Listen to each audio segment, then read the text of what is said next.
నీ ప్రారంధ కర్మల చేత ఎక్కడో ఉన్నాడని గురిస్తావు, ఎక్కడో తెలుసుకుని ఎదురుకుంటే దేవుని పెట్టుకుని ఎక్కడో ఎదుగుతావు. నీ లోపల ఆ పరమాత్మను పెట్టుకుని బయట ఎదుగుతావు.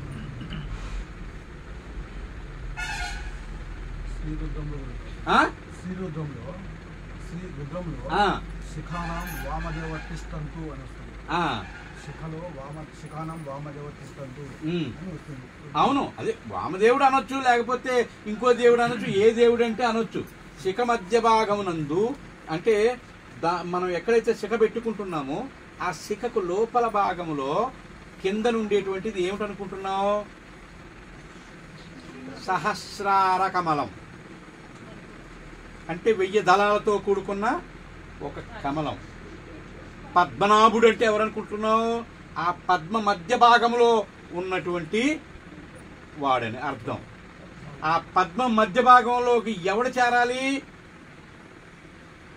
అధోముఖంగా నేను నాది అనుకున్న ఆ జీవుడు ఎవడైతే ఉన్నాడో, ఈ ప్రాణం ఏదైతే ఉన్నదో, ఈ ప్రాణము అక్కడికి వెళ్ళి, ఈ జీవుడు అక్కడికి వెళ్ళి ఆ పద్మంలో ఎవడైతే ప్రతిష్ఠితుడవుతాడో వాడు పద్మనాభుడు.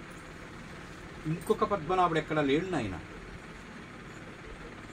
ఇంకొక పరలోక రాజ్యం ఎక్కడా లేదు నాయన. ఇంకొక యమలోకం ఎక్కడా లేదు నాయన. కళ్ళు, కాళ్ళు, చేతులు లేనివాడు.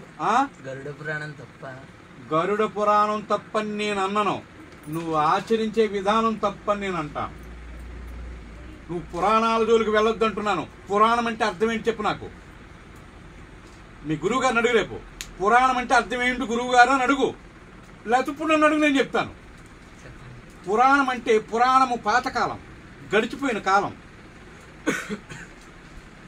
ఎప్పుడో గడిచిపోయిన కాలం. ఇతిహాసం అంటే ఒక కథ.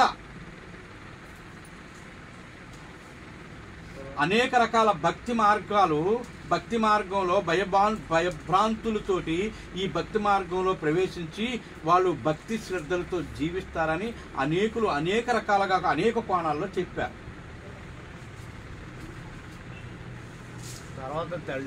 ఉండు, అక్కడ నీకు గద్దొచ్చేసి నీకు పురాణం చెప్పలేదు. వీడు పరలోకం నుంచి వచ్చేసి నీకు రక్తం చిందించేయలేదు.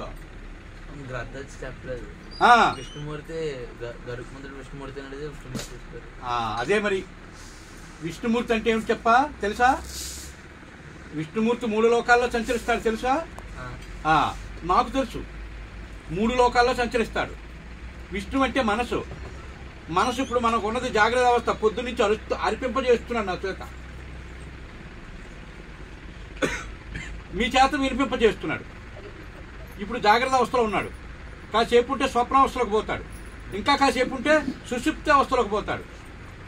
సుషుప్త అవస్థలోకి పోతే ఏనుగులు తొక్కినా లెగలేడు. ఇక మళ్ళీ బయటికి రావాలా. ఆ విష్ణుమూర్తి బయటకు వస్తే